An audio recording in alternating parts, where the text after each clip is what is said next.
Сәлем народ, қалайсыздар? Бұл видеода біз сіздерменен жалпы Каспий магазин, яғни жалпы маркетплейс деген түсінік айтатын боламыз, а оның ішінде особое внимание будет на Каспий магазинге. Бірақ жалпы біріншіден маркетплейс деген түсінік айтып кетейік, ол дегеніміз жалпы не? Енді көпшілігіңіз білесіздер, білмейтін кісілерге түсіндіріп кетейін. Маркетплейс деген, это былай қараған кезде виртуальный рынок қой. Мысалға сіздер базарда отыратын болсаңыздар, торговый домда, сауда орталықтарында сіздер не істейсіздер? Сіздер арендаға аласыздар бутик, дұрыс па? Бутик базарда точка алады, сол орында отырасыздар, соны арендасын төлейсіздер.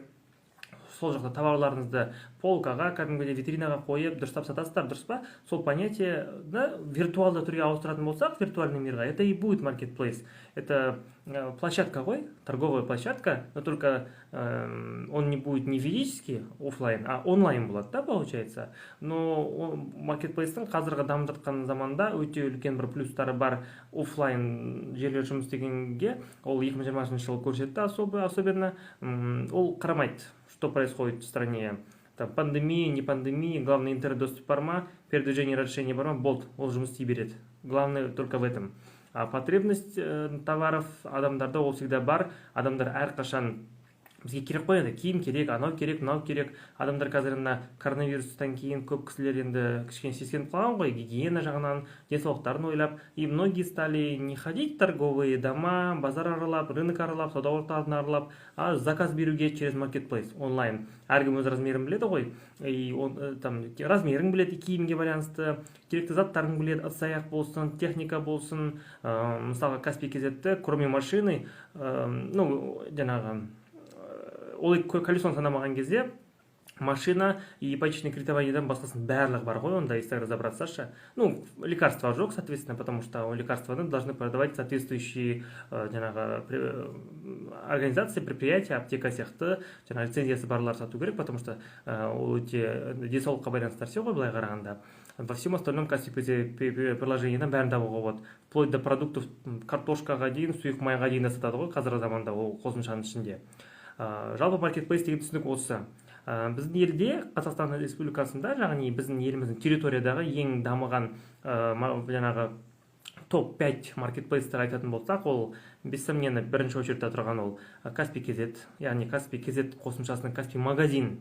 То Каспий магазин в данном случае номер 1. Екінші ол Валберс болуы мүмкін, Валберс шығар, потом Алиэкспресс бар, OLX бар, потом маркет деген сияқты қосымшалар бар ғой, маркетплейс болып саналады олардың барлығы.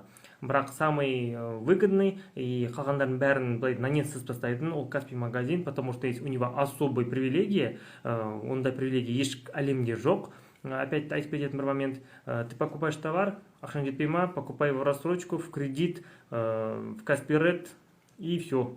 А в Алберста, Алиэкспресста то же самое международный мировой Alipay болсын, Amazon болсын, қайсысы болсын, оларда ондай мүмкіндік жоқ. Это просто ставит Каспий кезет қосымшасын на нереально высокий уровень. И многие компании, которые на Каспий алдыңғы видеода қарасаңыздар болады, мен айтқам, Каспий кезет қосымшасы, яғни компаниясы АО Каспий кезет неге шыққан болатын IPO-ға лондонский биржада шыққан болатын деп. Сол жерде мировой көрді ғой енді, ол жақта мировой компаниялардың бәрі қарап отырады ғой, кто приходит, кто что, у кого какой продукт дегенде. И они увидели то, что Каспий кезет уже сделал, когда другие только думают объединять все свои фирмаларын, финансовые компаниялар, осында маркетплейс дамып жатқанын көріп, маркетплейсті ашуға, либо маркетплейсі бар кісілер финансовый услугаларын дамыту керектігін көріп, мысалы Каспий кезетті қалай?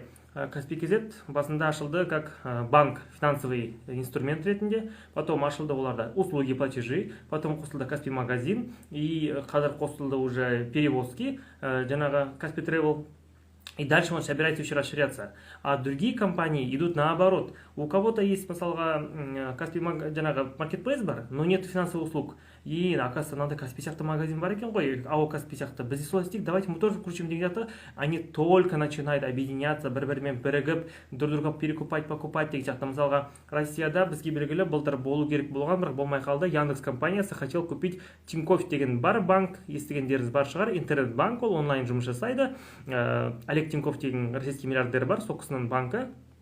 сол банкты, получается, они хотели купить, чтобы как Каспий кезеттағыдай өздеріне қосымша қосқанға, но он почему-то процесс не получился, потому что они оценили жаңағы Тиньковтың бағасын около 5-6 миллиард долларов, қателеспесем, когда они хотели купить его. И в сол моменте Каспий кезет биржаға, жаңағы лондонский биржаға шықты, IPO 10 миллиард долларов оценить да, и Тинькофф посмотрел, на тебе в Казахстан населением 18 миллионов человек, а в России 140 миллионов адам бар, 5-6 миллион долларов ғана оценили, а его в 10 миллиард деді, он взял и отменил сделку, можно сказать. Размен осындай момент болған, потому что в один момент, в один период болған болатын. Оған қарамастан, Каспий кезет он прошел IPO, он на очень хорошем уровне прошел, тогда қайталап айтам, и вот стоимость оценится 10 миллиард долларов.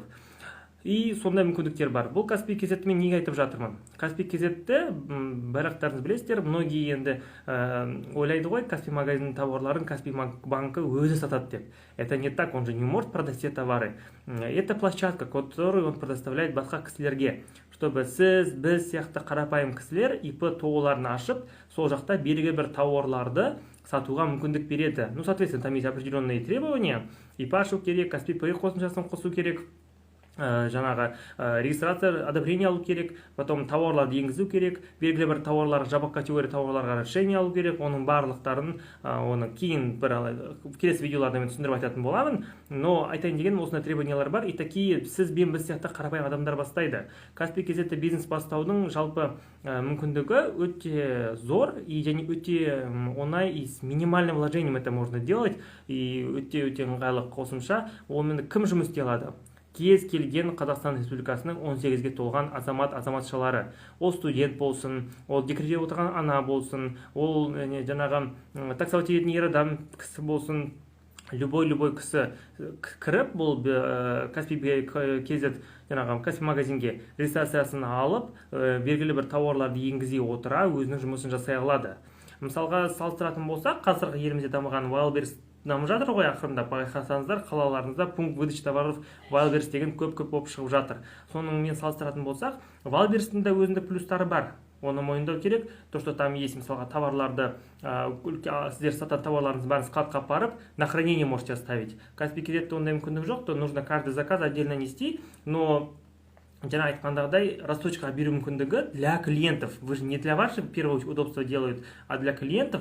Дұрыс па? Өйткені клиент қой сіздерге ақша келетін, сіздерде идеальный условия керек емес. Главное, что у вас продажи шли же, правильно? Какая площадка не была. Каспий кезет болсын, ол жаңағы Wildberries болсын, Алиэкспресс болсын, қандай болса да, вам главное, чтобы сіздердің сататын тауарлар сатылса болғаны. В этом плане Каспий магазин расымен удобство для клиентов, жаңағы заказчик, потенциальный покупательға мүмкіндік өте зор жасалған. Ол жағынан енді мойындау керек.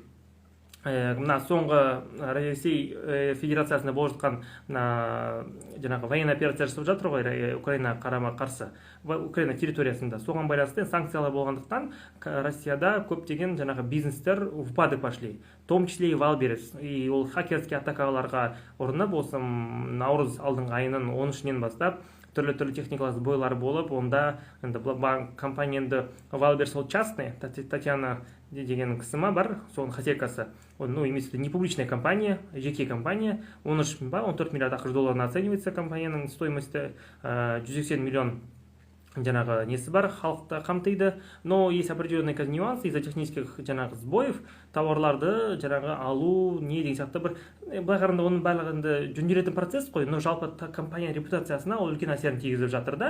И жаңағы бұл соңғы событиялардан байланысты Америка жаңағы Құрама Штаттарының компаниялары бар, Amazon сияқты, тағы да басқа ірі компаниялар, олар барлықтары Россияның жаңағы нарығынан кетті, уже кетіп қалған олар.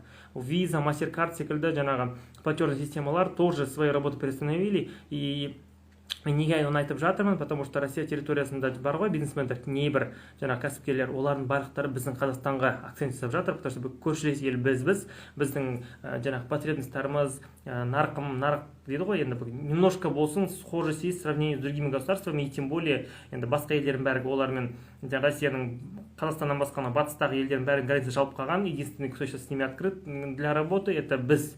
Ну, біз енді ақ көңіліміз ғой, бәрін ақ көңіл қабылдай береміз, қазақ бейне қылып, и ол жақтағы бизнесмен кісілер біздің елге келіп, біздің Каспий кезетте ол кәсіпкерлері регистрация жасап, басып алуы мүмкін. Соны өзіміздің қолымызда тұрған нанымызды бермеу үшін біздің получается мүмкіндігінше әрбір өзіміз өз тауарларымызды өзіміз сатып, өзіміз тіркетіп, өзіміздің қосымшамыздың жемісі өзіміз көруіміз керек деген мағынада айтып отқаным ғой. Сондай жаңағы мүмкіндіктер бар. И бұл Каспий KZ-те бизнес бастау үшін мысалға Валберстағыдай үлкен қаражат керек емес. Мұнда жаңағы нюанстар бар ғой в любой фирмада, бірақ андай нюанстар емес, чтобы ойбай дейтін мініз деген адамға ол сылтау деген адамға сылтау табылады. Істейтін адамға Каспий KZ қосымшасының мүмкіндігі өте зор. Мен соны айтып жатқаным барлығы, бұнымен бизнес бастау қалғандарыңыз өте жөн. Жалпы әкелетін табыс мүмкіндіктері өте жақсы. Каспий KZ-те бір еще большой плюс, Каспий KZ-пен жұмыс жасайтын болсаңыздар, сіздерге не нужно тратить деньги на рекламу. Каспий KZ рекламаны өз мойнына алады, доставканы өз мойнына алады. Қазақстанның бүкіл қалаларында получается доставка ірі қалалардың барлықтарында складтар бар.